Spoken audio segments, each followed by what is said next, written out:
Hey guys, I'm here with Kitty and the folks from Working Class Publishing, Bob and Kelly. We're doing the last few shoots for the Dark Pinup book that's coming out at Viva Las Vegas next year.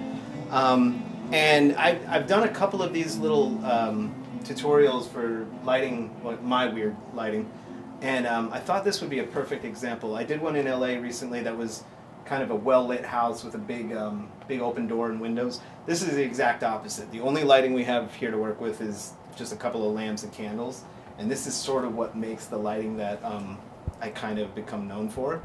And I wanted to share just a couple of, this is like, we joked about this earlier, but even with this light here, this just ambient light from another room, in this situation, I'm going to actually turn this off. So these will go off.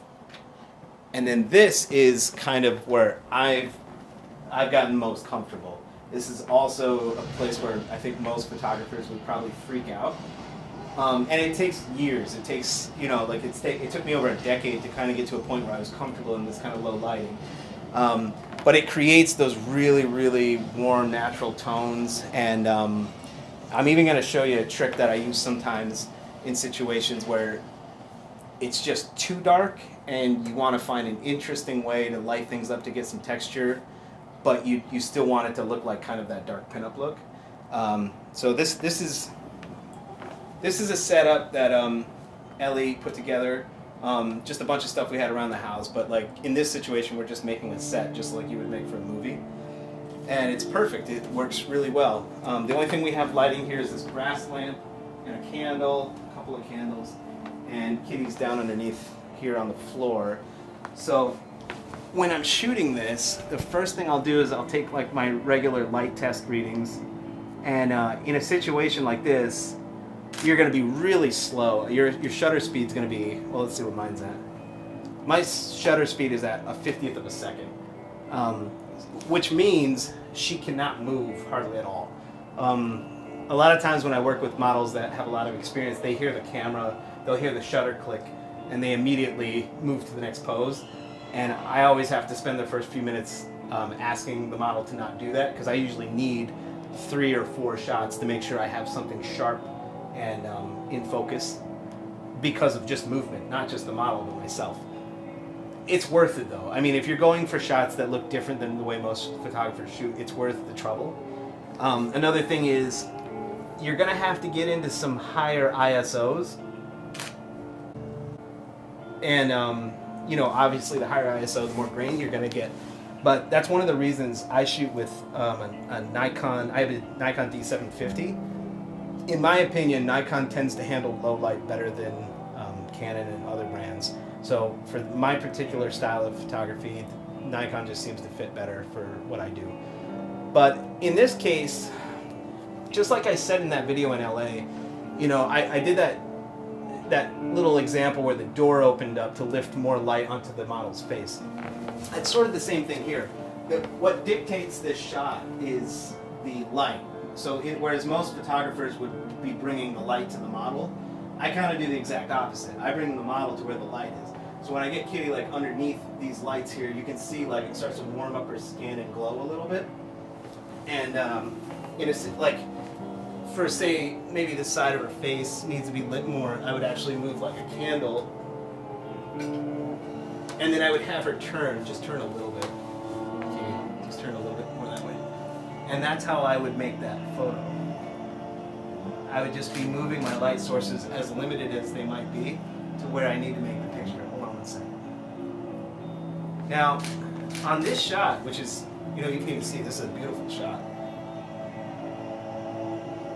There's moments where the other side of the face might be a little darker than I want. Or it might just be flat. Like there's kind of only one color or tone coming out here. And this is a trick I do, and I don't tell most people I do this trick, but because it's kind of cheating, but it's really cool. I'll have somebody that's like anyone that can assist with the shoot, I'll just turn on an iPhone or like an Android phone with a flashlight and just use it to bounce a little bit of light. If you can kind of hit her like on the cheekbone, but bring it back a little bit farther. Move it this way. Probably rotate this way. Yeah. Yeah. Okay, That way you perfect. don't get the So now you shadow look cast. back at this candle.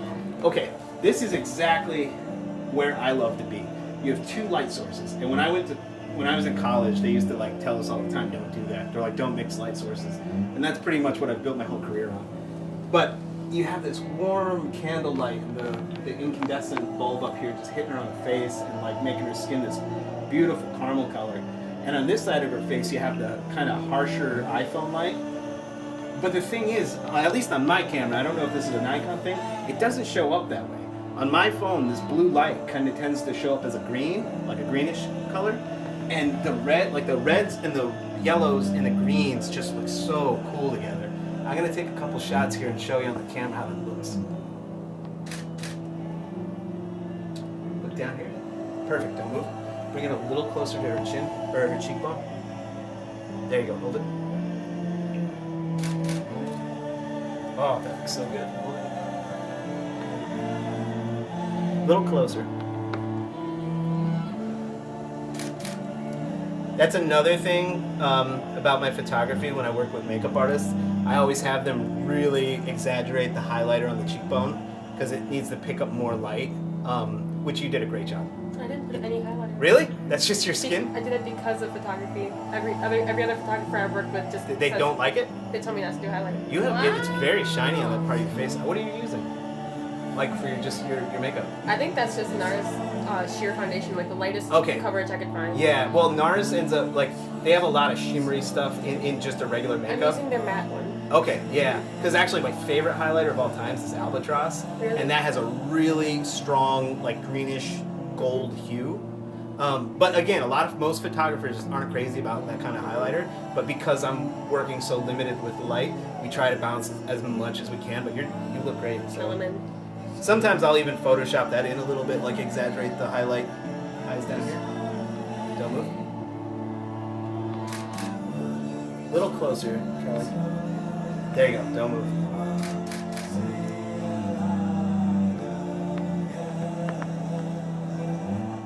A little closer, Kelly. And kind of bring it more towards her eye. There you go.